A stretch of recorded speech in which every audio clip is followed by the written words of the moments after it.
आणि मात्र त्या डबक्यात जाऊन पडलो. मी मागून हळूहळू येतच होतो. मग मी बाबाच्या बाजूला गेलो. म्हटलं बाबा नमस्कार. म्हणे ही काय नमस्कार घालायची वेळ आहे का?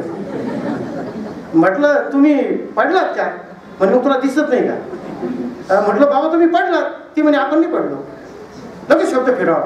म्हटलं तुम्ही पडलात. म्हणे आपण नाही पडलो. म्हटलं मग हे झालं काय? ती म्हण नाही म्हणे ही आपली सायकल मूत्राची नेहमीची स्टाईल आहे म्हणे.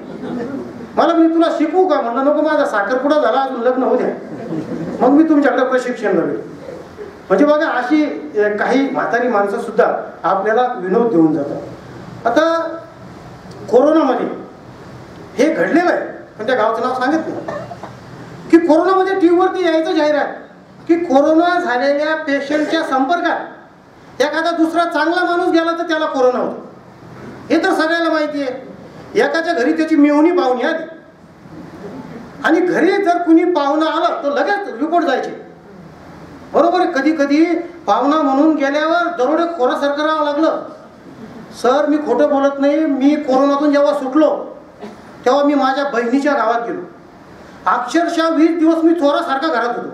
ती म्हणे खिडकीतून सुद्धा डोकून पाहू नको. हे गावातल्या मला गावात ठेवणार नाही. एवढं कडक होतं.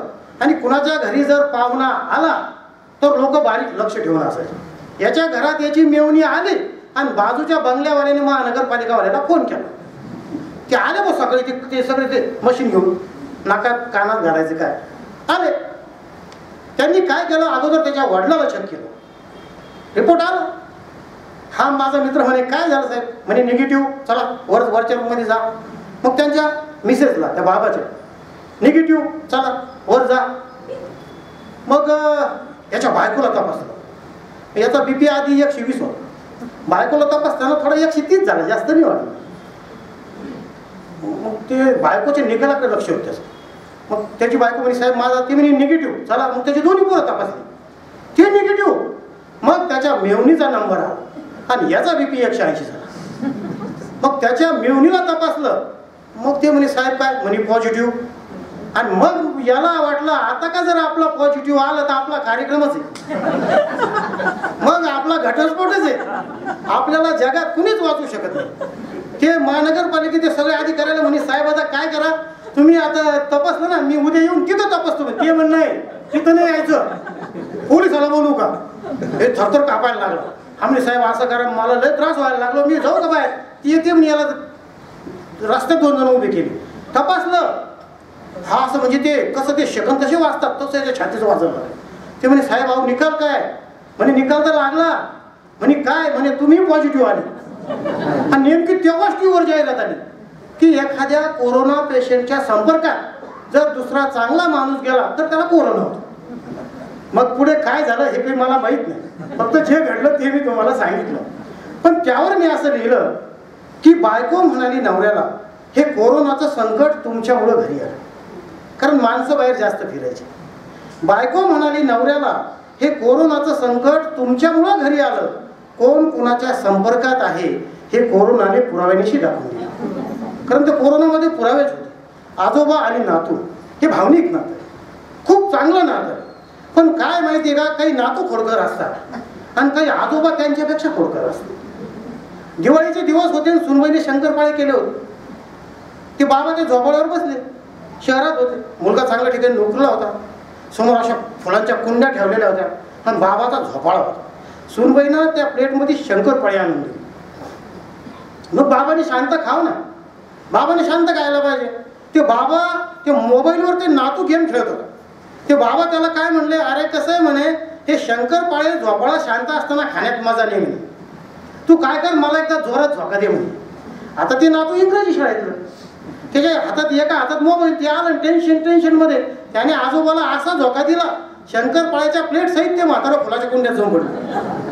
त्या नातवाचं लग्न झालं पण पुन्हा त्या आजोबाने त्याला कामच नाही सांगितलं. एकदा असंच काय झालं की एक नातू 10 दिवस शाळेत गैरहजर राहिला. 10 दिवस. आणि मग 11व्या दिवशी शाळेतले मुख्याध्यापक त्याच्या घराच्या दिशेने येत होते. 2-4 शिक्षक होते आणि ते नातू खेळत होतो गोट्या. आजोबा म्हणे अरे तुला काही डोकं आहे का? अख्ख्या गावानं नाव कमवलं आपल्या घराचं. हा अरे आता म्हणे तू 10 दिवस झाले शाळेत गैरहजर आहे. तू घरात लपून बस म्हणे. पळ मागे. शिक्षक आपल्या दिशेने यायला लागले. ते म्हणे आजोबा मला लपायची गरज नाही. तुम्हीच घरात लपून बसा.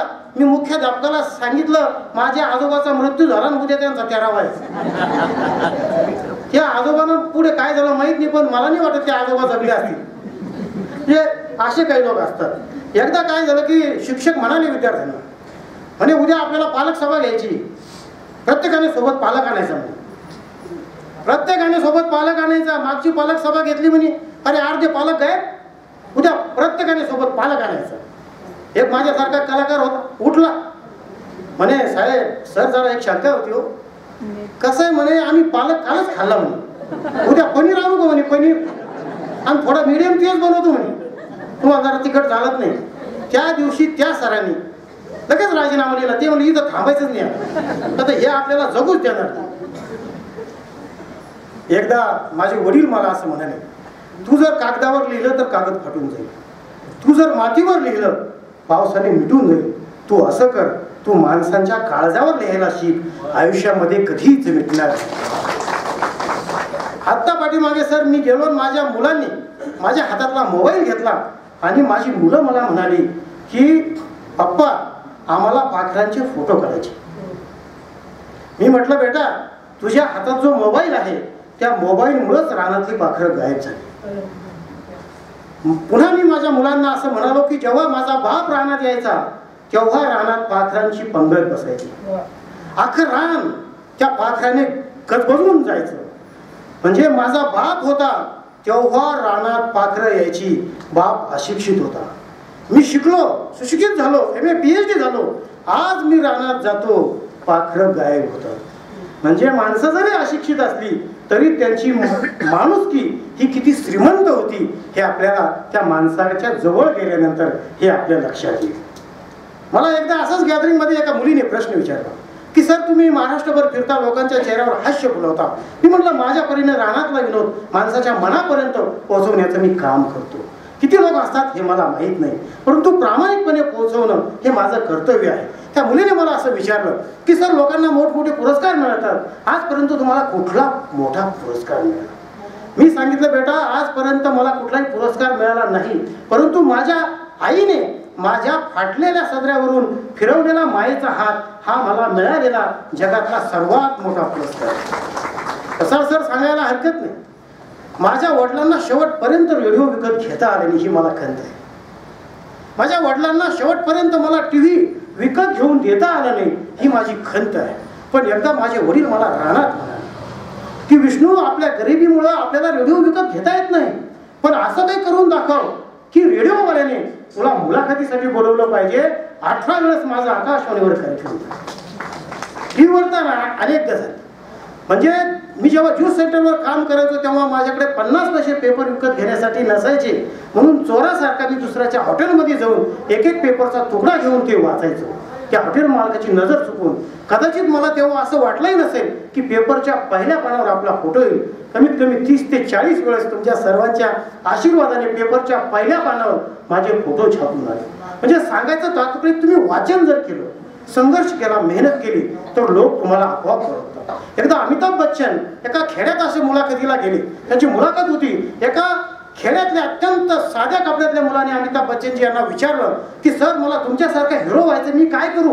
माझ्याकडे हाईट नाही, बॉडी नाही, पैसा नाही, मी मुंबईत जाऊ शकत नाही, मी काय करू? बच्चन यांनी फक्त एकच वाक्य सांगितलं की तू बॉडी वाढवू नको, तू केस वाढवू नको, तू चांगला स्मार्ट बनू नको, तू असं कर, तू एखाद्या ग्रंथालयात जा, रात्रंदिवस अभ्यास कर. आज अशा हिरोंची या महाराष्ट्राच्या मातीला गरज आहे.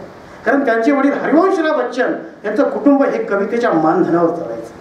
म्हणजे आणि म्हणून त्यांच्या घराला जे नाव आहे जोगवा, अमिताभ बच्चनजी यांच्या घराला जोगवा नाव आहे, ते हरिवंशराव बच्चन यांच्या कविता संग्रहाचं नाव आहे असे एक मला वाटतं, पण आहे ते कविता संग्रहाचं नाव आहे.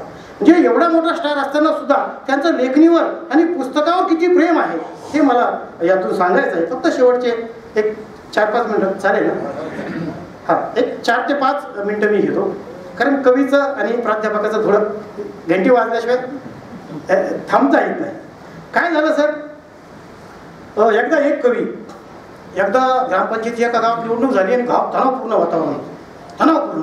मग त्या गावचे सरपंच म्हणले आता काय करू, आपण आता आक्रमक वक्त्याला नाही बोलवायचं, आक्रमक वक्त्याला नाही बोलवायचं, ते कसं आहे ते जास्त भांडण होऊ शकतं म्हणे.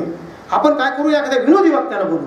कसं आहे, एखादा विनोदी कवी जर आला, विनोदी वक्ता जर आला, तर गावातला तणाव दूर होईल आणि गाव पुन्हा आनंदाने सगळं सुख समृद्धीनं नांदेल. तो वक्ता त्या गावात गेला विनोदी, त्याने अख्ख्या गाव